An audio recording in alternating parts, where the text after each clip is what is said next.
বাংলাদেশের জনতা যার বিপক্ষে দাঁড়ায়, কামান দিয়ে, গোলা বারুদ দিয়ে, মিলিটারি দিয়ে, ভারত দিয়ে তাদেরকে আটকায় রাখা যায় না।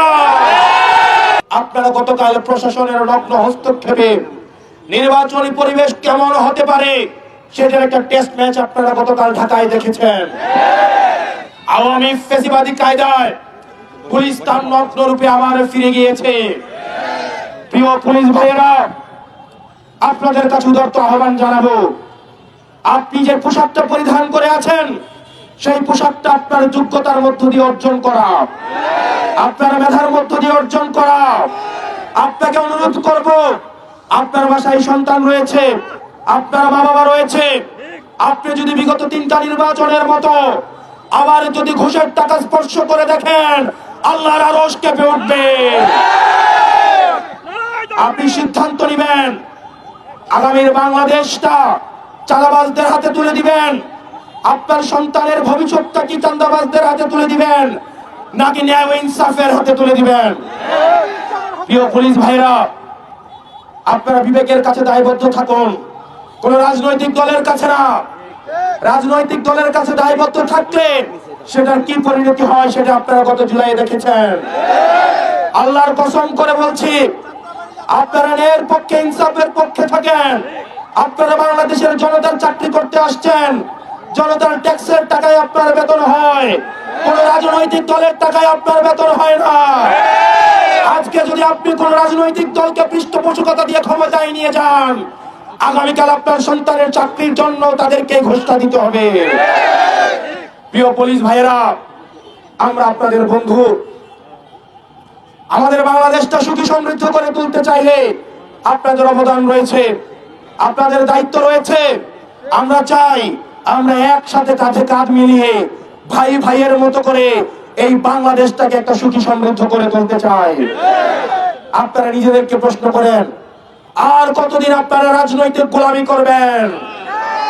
অনেক পুলিশ ভাইয়েরা আমাদেরকে এসে বলেন তাদের অফিসাররা তাদেরকে চাপ প্রয়োগ করে। ডিবি হারুন, বেনজির, ওনারাও চাপ প্রয়োগ করেছেন। প্রিয় পুলিশ ভাইয়েরা, জুনিয়র অফিসার আপনারা যারা আছেন, আপনারা জুলাইয়ের কথা ভুলে যাবেন না। বাংলাদেশের জনতা যার বিপক্ষে দাঁড়ায়, কামান দিয়ে, গোলা বারুদ দিয়ে, মিলিটারি দিয়ে, ভারত দিয়ে তাদেরকে আটকায় রাখা যায় না। প্রিয় প্রশাসনের ভাইয়েরা, গত 17 বছর আপনাদের প্রতি যে অনাস্থা তৈরি হয়েছে, সেই অনাস্থা থেকে আস্থা অর্জনের পরীক্ষা হচ্ছে আপনাদের 12 তারিখ। আমরা আস্থা রাখতে চাই, বিশ্বাস রাখতে চাই, বিগত 3টা নির্বাচনের মতো এই নির্বাচনে কোন ওসির জন্য খাম পাঠাতে হবে না, কোন এসপির জন্য খাম পাঠাতে হবে না, কোন এসআই এর জন্য খাম পাঠাতে হবে না, কোন কনস্টেবলের জন্য খাম পাঠাতে হবে না। আপনারা যদি কোনো একটা অবৈধ টাকা স্পর্শ করে দেখেন, আল্লাহ সাক্ষী, আপনার সন্তানের ভবিষ্যৎ আপনারা বিনষ্ট করবেন, আপনার মা বাবার ভবিষ্যৎ আপনারা বিনষ্ট করবেন। এই বাংলাদেশটা আপনার, এই ভূমিটা আপনার, এই বাংলাদেশের মালিকানা আপনারা বুঝে নেন।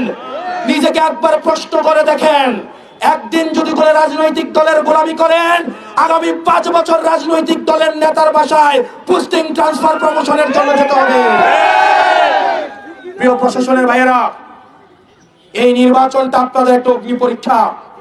বাংলাদেশের মানুষ আপনাদেরকে বিশ্বাস করবে কি করবে না, আবার রাস্তায় আনবে কি আনবে না, সেটার অগ্নি পরীক্ষা হচ্ছে এই 12 তারিখ। আপনাদের বিএনপির পুলিশ হওয়ার দরকার নাই, জামাতের পুলিশ হওয়ার দরকার নাই, এনসিপির পুলিশ হওয়ার দরকার নাই।